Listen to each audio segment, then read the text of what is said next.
Welcome to सुधार agree point. आज हम पढ़ेंगे खरपतवारों का गुणन यानी मल्टीप्लिकेशन या जनन यानी रिप्रोडक्शन।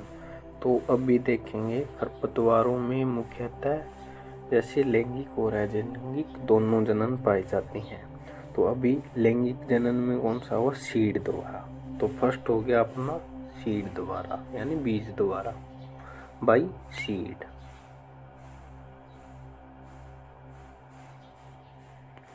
अब सीड में कौन से है? एक वर्षीय खरपतवार अधिकतर बीज द्वारा प्रसारण करते हैं। ठीक है, जैसे एक वर्षीय जितने भी होंगे उनमें लगभग सभी क्या है, भी सीड जर्मिनेशन करेंगे और सीड से उनका पुनर्जनन यानी रिप्रोडक्शन सीड होता है। ठीक है, जैसे अनुकूल परिस्थितियों में बीज द्वारा उत्पन्न हो जाते हैं, जैसे जंगली चौलाई, कृष्ण नील, प्याजी वगैरह सभी खरपतवार।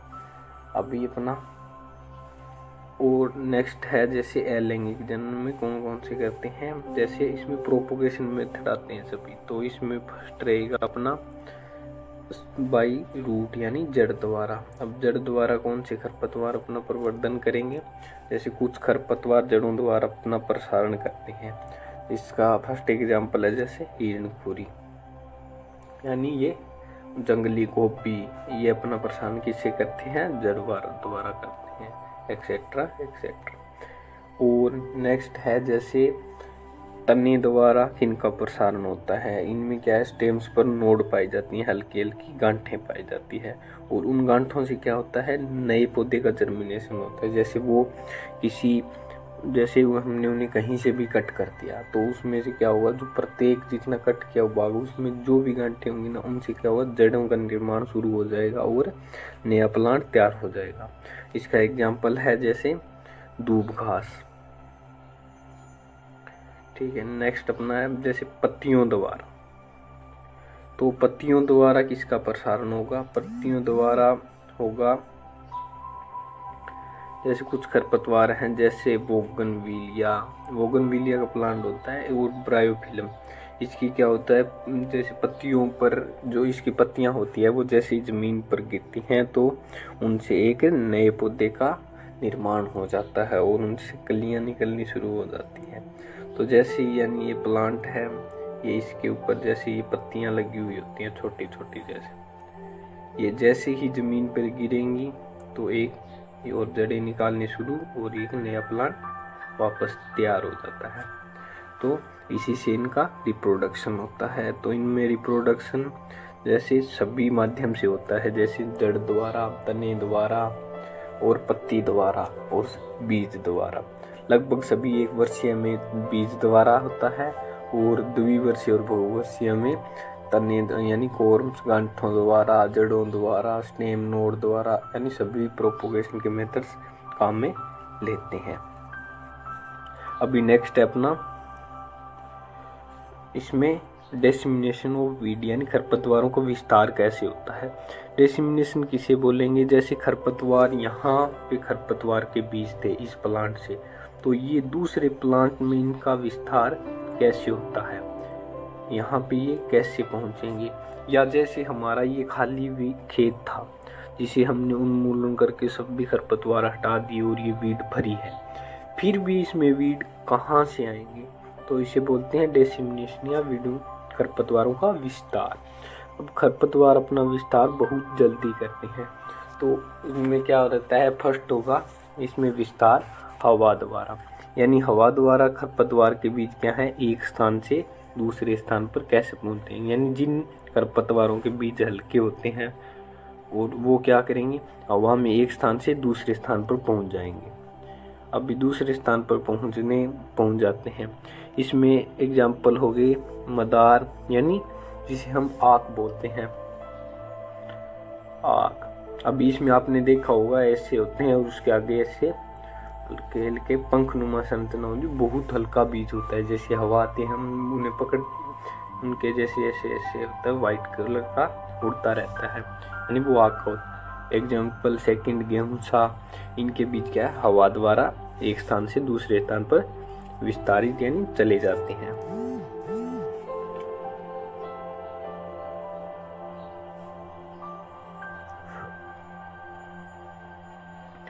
नेक्स्ट है जल द्वारा, यानी विभिन्न प्रकार के खरपतवारों के बीज सिंचाई जल के माध्यम से खेत में प्रवेश कर नए पौधों का निर्माण कर देते हैं।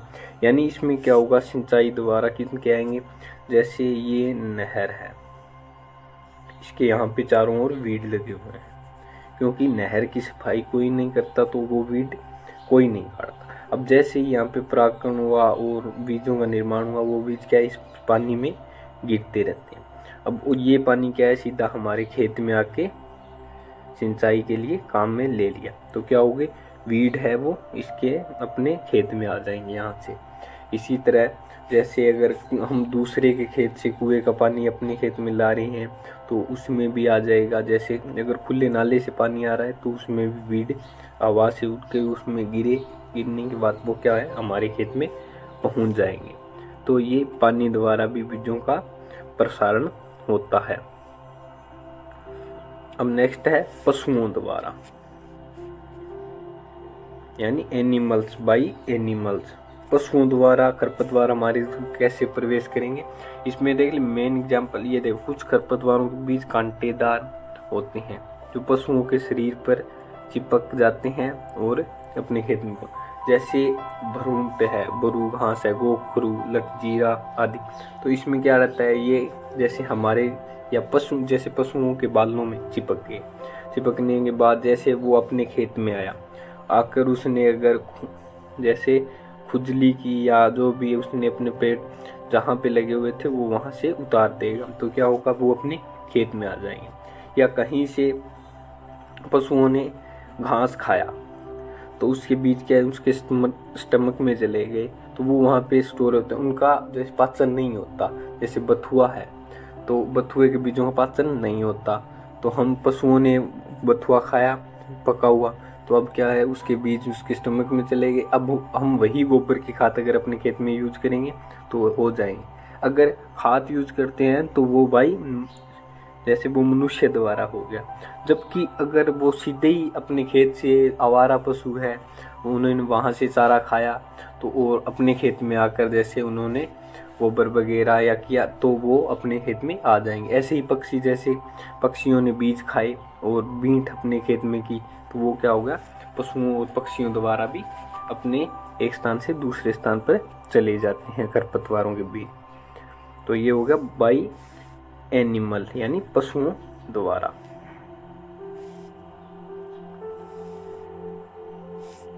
अब इसमें नेक्स्ट रहता है ह्यूमन द्वारा, अभी यानी मनुष्य द्वारा। मनुष्य द्वारा अपने खेत में कैसे आएंगे, यानी कम सड़ी गली गोबर की खाद का प्रयोग करने से पशुओं द्वारा खाए गए कठोर बीज खरपतवारों को पाचन नहीं होने के माध्यम से क्या है, अपने खेत में आ जाते हैं।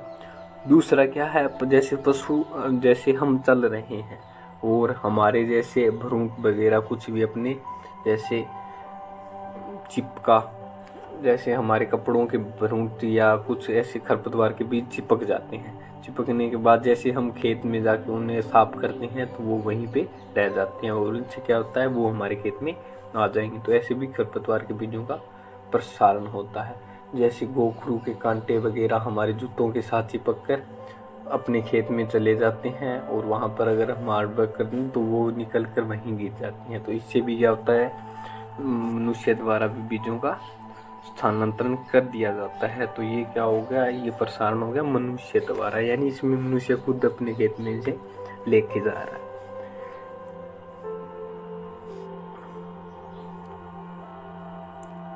अब इसमें नेक्स्ट है मशीनों द्वारा या यंत्रों द्वारा। यंत्रों द्वारा कैसे जाएगा, बुआई से पहले बुआई मशीन की सफाई न करने से भी खरपतवार के बीज हमारे खेत में प्रवेश कर जाते हैं। या जैसे हम कोई उपकरण काम में ले रहे हैं उससे सीधे ही अपने खेत में काम में ले रहे हैं तो उसमें क्या होता है, जो भी घास के बीज या पौधा फंसा हुआ होगा वो हमारे खेत में कहीं न कहीं छूट जाएगा। छूटने के बाद क्या होगा, वो हमारे खेत में ग्रो करेगा। तो इससे भी क्या होगा, हमारे खेत में बीजों का प्रसार हो जाएगा, यानी खरपतवार अपने खेत में आ जाएंगे। अब इसमें क्या रहता है, जैसे दूब घास वगैरह है तो हम जैसे प्लोइंग करते हैं तो उसमें क्या होता है, पड़ोसी खेत में की वहाँ से दूब घास का हमारे प्लाऊ में रह गई, हमने उसे साफ नहीं किया, सीधे ही अपने खेत में काम में लिया, तो वो क्या है, अपने खेत में कहीं ना कहीं गिर जाएगा और उसका प्रसार हो जाएगा। तो इसलिए इसमें सावधानियां क्या रखते हैं, फर्स्ट रखेंगे कि हमेशा पूर्ण सलीगढ़ी खाद का प्रयोग करेंगे। दूसरा, बुआई मशीनों या मशीनी यंत्रों को हमेशा साफ करके काम में लेंगे। और पशुओं को जैसे दूसरे खेत में चारा खिला रहे हैं तो उन्हें हम अलग से उनकी व्यवस्था करेंगे रहने के लिए, और उन्हें सीधे खेत में प्रवेश नहीं करने देंगे।